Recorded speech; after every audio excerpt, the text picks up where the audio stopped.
अस्सलाम वालेकुम मेरे समझदार पाकिस्तानियों। मेरा नाम रेहान तारिक है और आप मेरा यूट्यूब चैनल और फेसबुक पेज देख रहे हैं। करोड़ दरूद आकाए दो जहां नबी मेहरबान मोहम्मद मुस्तफ़ा सल्लल्लाहु अलैहि वसल्लम पर।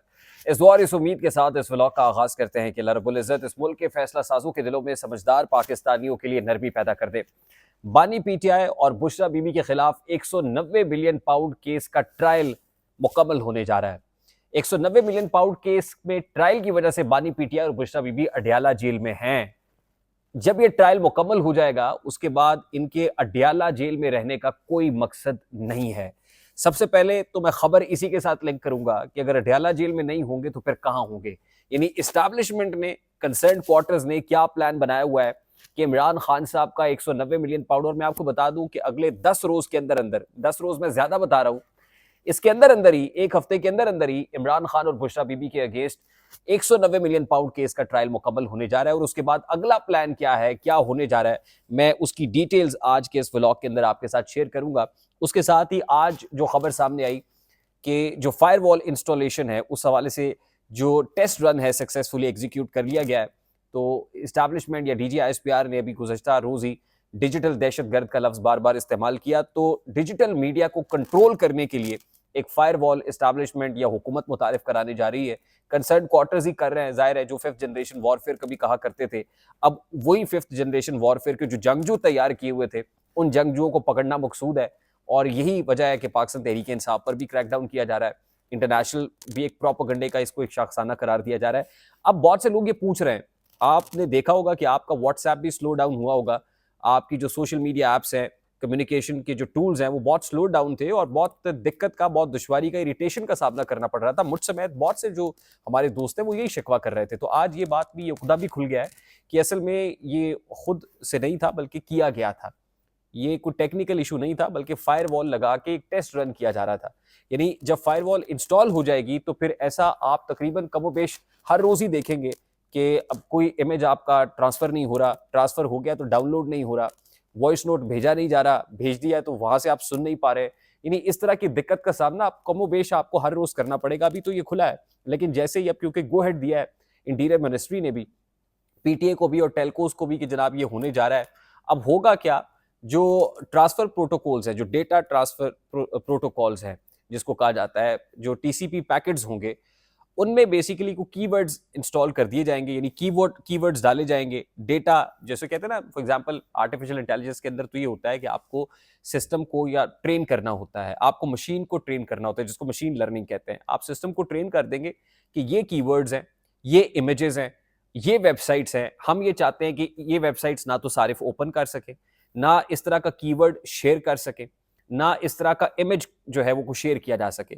वो जैसे ही उन पैकेट्स के अंदर आएगा, ट्रांसफर पैकेट्स के अंदर, उसको एनालाइज किया जाएगा और वहीं पर उसको ब्लॉक कर दिया जाएगा। यानी एक सीव लगने जा रही है जिससे कंटेंट फिल्टर होके गुजरेगा। जिसको वो सीव इजाजत देगी कि कंटेंट आगे पास हो वो जाएगा, जिसको इजाजत नहीं मिलेगी वो वहीं पर रहेगा। यानी वो वहां से ट्रांसफर ही नहीं हो पाएगा। अब ग्रेट फायरवॉल ऑफ चाइना का जो है नाम है, आपने सुना होगा, ग्रेट फायरवॉल ऑफ चाइना। यानी चाइना पहले ही इस टेक्नोलॉजी को इस्तेमाल कर चुका है। लेकिन मैं यहाँ आपको बताना चाहता हूँ कि चाइना के अंदर भी ये कोई टेक्नोलॉजी बहुत सक्सेसफुल नहीं हो सकी, क्योंकि वहां पर भी इसका जो तोड़ है वो वीपीएन है। यानी वीपीएन किसी भी मरज की दवा है। जब तक आप वीपीएन को नहीं रोकेंगे, आप किसी भी फायरवॉल को लगा के जो मतलूबा नताइज है वो हासिल नहीं कर सकते हैं। अब वीपीएन को तोड़ने के लिए अभी तक मुझे नहीं कोई ऐसी चीज नजर आ रही कि फायरवॉल ये कीवर्ड्स भी पकड़ लेगी, इमेजेस भी, सब कुछ होगा, तो वीपीएन को कौन पकड़ेगा। और मैं आपको बताऊं कि चाइना ने वीपीएन को पकड़ने के लिए भी एक टेक्नोलॉजी बनाई, लेकिन क्या कीजिए कि टेक्नोलॉजी को काउंटर करने के लिए लोग भी हर वक्त मौजूद होते हैं, हैकर मौजूद होते हैं। व्हाइट हैट हैकर्स और ब्लैक हैट हैकर्स तो आपने सुने होंगे। तो हैकर तो हर किस्म का मार्केट के अंदर मौजूद है। जुगाड़ू तो हमारे यहाँ भी मौजूद है, वो कोई ना कोई वीपीएन निकाल लेते हैं। तो चंद वीपीएन भी अब शेयर होना शुरू हो गए हैं कि आप इन वीपीएन को इस्तेमाल करेंगे तो कोई भी फायरवॉल ब्रेक हो सकती है। तो इसलिए होने तो जा रहा है, लेकिन कितना सक्सेसफुल होगा, अब कैसी फायरवॉल खरीदी जाती है जनाब, कौन सी जनरेशन की फायरवॉल खरीदी जा रही है, कितना पैसा लगाया जा रहा है और क्या इससे मतलूबा नताइज मिलते हैं या नहीं मिलते, ये बात की बात है। उसके साथ ही मैं आपको बता दूं कि मुराद सईद साहब को तमगा शुजात देने की करारदाद जो है वो केपी असम्बली के अंदर मंजूर कर ली गई है। और वहां पर क्या कहा गया है कि जी इनको मंजर आम पे भी लाया जाए। इनकी वजह से हमारे जो कबायली इलाके उनके अंदर अमन आया। इन्होंने बहुत फाइट किया है इसके लिए। इन पर जो गैर कानूनी किस्म के केसेस है और जिन्होंने बनाए हैं उनको अंदर डालें, इनको बाहर लेके आए, तो ये हमारा हीरो है, इसको तमग़े शुजात से नवाजा जाए। ये केपी असम्बली की करारदाद है। उसके अलावा इंपॉर्टेंट चीज़ ये है कि भूख हड़ताल, जो अलामती भूख हड़ताल हुई है, वो भी ख़त्म हो गई। मैं तो इस पे ये ज़रूर कहूँगा कि भूख हड़ताल कम थी और डाइट प्लान ज़्यादा था कि आप दोपहर का खाना खाएँ और उसके बाद दरमियान में पॉज़ दें और फिर शाम के खाने के डिनर के वक़्त में फिर आप हड़ताल ख़त्म कर दें। तो इस तरह से अगर मामलात ठीक हो जाएँगे, तो फिर करके देख लें। इससे ज़्यादा मैं कुछ नहीं कहूँगा। उसके अलावा इमरान खान साहब ने चीफ़ जस्टिस आमिर फ़ारूक साहब, इस्लामाबाद हाई कोर्ट के चीफ़ जस्टिस के अगेंस्ट जो जुडिशियल रेफरेंस है, वो भी दायर कर दिया है। यूँ इस्लामाबाद हाई कोर्ट के अब सिर्फ 3 जजेस ऐसे रह गए हैं जो इस सादत से महरूम है कि उनके अगेंस्ट जुडिशियल रेफरेंस नहीं आया। उसमें जस्टिस सुमन रफ़त हैं, जस्टिस सरदार एजाज इसहाक खान साहब हैं और तीसरे जस्टिस मियां गुल हसन औरंगज़ेब हैं। 8 जजेस में से 3 जजेस ऐसे हैं जो बगैर रेफरेंस के चल रहे हैं अभी, बाकी 5 जजेस के ऊपर रेफरेंस आ गया है। यानी जस्टिस बाबर सत्तार हो गए, जस्टिस मोहसिन अख्तर कियानी हो गए, जस्टिस आमिर फारूक हो गए, तारिक महमूद जहांगीरी हो गए। मतलब 5 जजेस ऐसे हैं इस्लामाबाद हाई कोर्ट के जो रेफरेंस ज़दा है और बाकी 3 ऐसे हैं जो रेफरेंस के बगैर हैं। तो आप अंदाजा कर लीजिए कि एक बंद तो बांधा जा रहा है कि आने वाले दिनों में तुम खत लिखते हो, तुम्हारी ऐसी की तैसी। सुप्रीम कोर्ट ऑफ पाकिस्तान के अंदर भी जस्टिस काजी फाजीसा के अगेंस्ट अगेंस्ट भी कुछ मामला दूसरी तरफ से भी हो रहे हैं, लेकिन एस्टैब्लिशमेंट जो चाहती है ज़ाहिर है वो काउंटर में अतर मिनल्ला और दीगर। तो ये सारी चीज़ें पैरेलल प्लान्स चल रहे हैं। अब मैं आपको बता दूं कि इमरान खान साहब का स्टेटमेंट आज अडयाला जेल में क्योंकि मुलाकातें हुई और इमरान खान साहब ने ये स्टेटमेंट दिया जो बड़ा इंपॉर्टेंट था कि 14 मार्च को जमान पार्क पे धावा बोला गया, 18 मार्च को जुडिशियल कॉम्प्लेक्स में हमारे कारकुनान पर धावा बोला गया। मैं वहां पर मौजूद था। लोगों में गम और गुस्सा बहुत ज्यादा था और वो कहते हैं कि वहां पर इंटेलिजेंस एजेंसीज के एहलकार मौजूद थे, सिविल यूनिफॉर्म के अंदर लोग मौजूद थे, तो लोगों को पता था कि कौन कर रहा है और क्या कर रहा है और इसमें एस्टैब्लिशमेंट के लोग कैसे मुलविस हैं। तो उसके बाद मैंने ये ज़रूर कहा था कि एहतजाज करना है, लेकिन पुरअमन एहतजाज करना है और एहतजाज वहीं होना चाहिए जहाँ पर जो लोग हमारे अगेंस्ट काम कर रहे हैं। फिर हमने देखा कि लोगों का गम और गुस्सा उरूज पर पहुंचा, लोग जीएचक्यू के बाहर गए, लेकिन उसके बाद जो कुछ हुआ वो उसकी वो कहते हैं कि जुडिशियल इंक्वायरी भी होनी चाहिए। सीसीटीवी फुटेज जी आईएसआई के पास है, जरा वो फुटेज भी निकाल के ले आए तो आपको पता चल जाएगा, दूध का दूध और पानी का पानी हो जाएगा।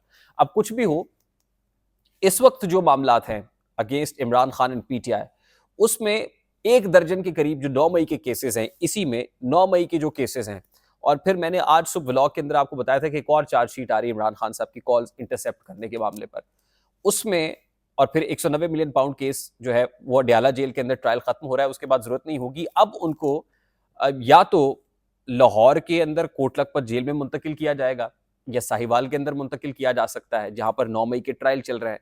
लेकिन एक और मामला भी है, जहां पर भी उनको मुंतकिल किया जाएगा, अगर मिलिट्री ट्रायल है, जो कि हमारे जराए बता रहे हैं कि मिलिट्री ट्रायल के हवाले से भी गो हेड एस्टैब्लिशमेंट लेने जा रही है, तो जो भी होगा फिर मिलिट्री कस्टडी के अंदर होगा।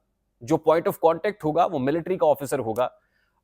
वो कोई ब्रिगेडियर रैंक का या मेजर जनरल, अब जो इस रैंक का कोई ऑफिसर है, और फोकल पर्सन तो आपको पता है कि कौन साहब है जो अदालत में आते भी हैं, गालिबन ब्रिगेडियर इरफान साहब है। तो फौजी अफसर की कस्टडी में और फौजी मिलिट्री की कस्टडी में अगर मामला चला जाएगा तो फिर बराह रास्त यहाँ से निकल के उनका मामला हो जाएगा। और फिर ये हुकूमत ऑलरेडी नवाज शरीफ साहब और शहबाज शरीफ, पर्टिकुलरली नवाज साहब उस मीटिंग के अंदर कह भी चुके हैं कि हम इकोनॉमी फोकस रहेंगे, बाकी मामला जुडिशियल फ्रंट के ऊपर और पॉलिटिकल फ्रंट पे आप देखें। तो अब जिन्होंने जुडिशियल और पॉलिटिकल फ्रंट पे मामला को देखने का फैसला किया है, वो अपने यहाँ ये सोचे बैठे हैं। अब ये प्लान कितना काउंटर प्रोडक्टिव होता है या वाकई प्रोडक्टिव होता है और मतलूबा नताइज भी निकलते हैं, ये तो आने वाला वक्त ही बता सकता है। आई होप मेरी बात आप तक पहुंची होगी। अगर पहुंच जाए तो वीडियो को लाइक और शेयर करना मत भूलिएगा। चैनल पे नए तो चैनल को सब्सक्राइब कर लीजिएगा, बेल आइकन जरूर दबाइएगा। मुझे रेहान तारिक को इजाजत दीजिए, बहुत सारा ख्याल रखिएगा। अस्सलाम वालेकुम।